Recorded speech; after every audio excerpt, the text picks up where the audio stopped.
Hi అండి, welcome back to Srivallabha. ఈరోజు special ఏంటంటే నార్మల్గా రొటీన్గా వండుకునే కందిపప్పు కాకుండా ఎర్ర కందిపప్పుతో నేను పప్పు చేసి చూపిస్తాను.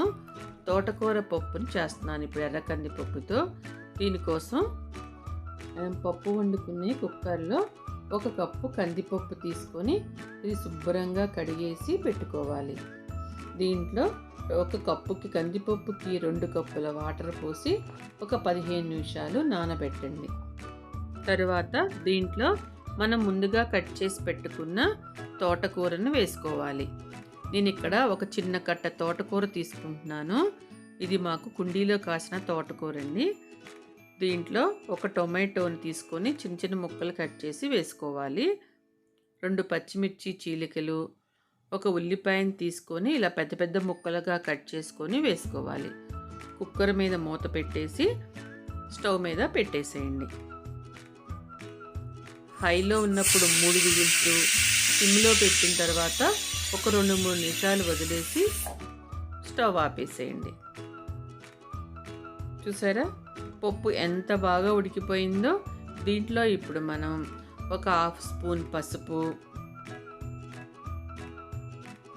1 స్పూన్ కారం, 1 స్పూన్ సాల్ట్, 1 స్పూన్ చింతపండు గుజ్జు.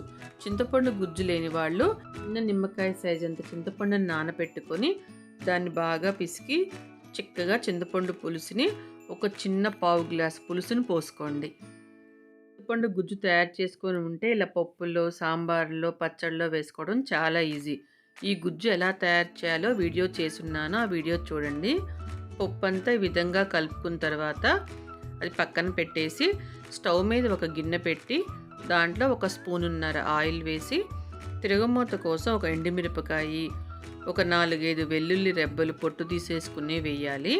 1/2 స్పూన్ ఆవాలు, ఒక 1/2 స్పూన్ పచ్చిశనగపప్పు, ఒక 1/2 స్పూన్ జీలకర్ర వేసి వేపుకోవాలి. ఈ విధంగా వెల్లుల్లి తిరగమాతలో వేయటం వలన వాటి నుంచి వచ్చే మంచి సువాసన బాగా పప్పుకు పట్టి మంచి టేస్ట్ వస్తుంది పప్పు.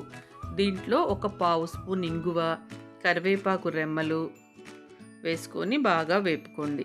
ఇంగువ వేయటం వలన అరుగుదలకి మంచిదని వేశాను. తర్వాత ఒక ఉల్లిపాయని ఇలా చిన్న చిన్న ముక్కలుగా కట్ చేసి వేసుకోండి. ఈ ఉల్లిపాయ తిరగమూత అంతా బాగా వేగిన తర్వాత దీంట్లో మనం ముందుగా మన కుక్కర్లో ఉడకబెట్టిన పప్పు ఉంది కదా, ఆ పప్పు వేసుకోవాలి. ఈ విధంగా పప్పు అంతా వేసుకున్నాక ఆ పప్పు ఉడకబెట్టిన కుక్కర్లో కొంచెం వాటర్ పోసి మళ్ళీ ఆ వాటర్ని కూడా వేసుకోండి. ఇదంతా బాగా కలిసేలాగా గరిటెతో ఈ విధంగా తిప్పుకోండి. ఇంకా చిక్కగా ఉంది అనుకుంటే కనుక ఇంకొంచెం నీళ్లు పోసుకొని పప్పును పల్చని చేసుకోండి. పప్పు పల్చగా చేయటం ఇష్టం లేని వాళ్ళు నీళ్లు పోసుకోవద్దు. పల్చగా ఉంటేనే టేస్ట్ బాగుంటుందన్నమాట. ఉప్పు చూసుకొని చాలా పోతే ఇంకొక 1/2 స్పూన్ ఉప్పు వేసుకోండి. తర్వాత ఒక 1/2 కట్ట కొత్తిమీర కూడా వేసుకొని బాగా తిప్పండి. ఈ విధంగా తిప్పిన తర్వాత పప్పు చూడండి ఎలా ఉడుకుతుందో. ఇలా ఉడికేటప్పుడు మనం ఒక 1/2 స్పూన్ ధనియాల పౌడర్ వేసుకుంటే పప్పు ఎంతో టేస్ట్గా రుచిగా ఉంటుంది. ఇలా ఒక్కసారి మీరు వేసి ట్రై చేసి చూడండి. ధనియాల పౌడర్ వేసాక ఒక 2 నిమిషాలు ఉడకనిచ్చి స్టవ్ ఆపేసేయండి. సర్వింగ్ బౌల్లో తీసుకొని వేడి వేడి అన్నంలో నెయ్యి వేసుకొని తింటే ఈ పప్పు చాలా టేస్ట్గా ఉంటుంది.